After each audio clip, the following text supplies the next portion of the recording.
నిన్న సాయంత్రం వరకు ఈ యాసంగి పంటలో వరి పంటకి మా ప్రభుత్వం ముఖ్యమంత్రి రేవంత్ రెడ్డి గారు, ఉప ముఖ్యమంత్రి గారు బట్టి విక్రమార్క గారు వారి నాయకత్వంలో నేను సివిల్ సప్లైస్ మినిస్టర్గా ప్యాడీ వరి ధాన్యానికి 28 మే 2025 నాడు మేము రైతులకి చెల్లించిన డబ్బులు 12,922 కోట్లు.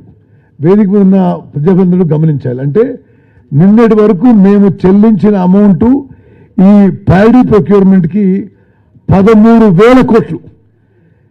మరి బీఆర్ఎస్ ఎంత మొత్తుకుంటారు కదా, మీరు అందరు చూస్తుండ్రు ఏమేమి మాట్లాడుతున్నారు వాళ్ళు ప్యాడీ ప్రొక్యూర్మెంట్కి.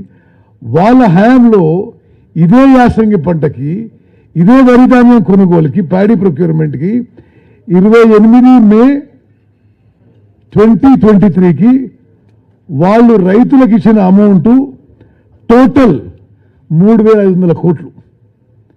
ఇదే డేట్కి, ఇది అఫీషియల్ ఫిగర్స్ మా వెబ్సైట్లో ఉంటాయి, సివిల్ సప్లైస్ కమిషనర్ మీకు చెప్తాడు. నిన్నటి వరకు దయచేసి ఎమ్మెల్యేలు ఎమ్మెల్సీలుగా గమనించాలి. 28 మే 2025 under the present Congress government, total amount paid to farmers is 12,922 crores.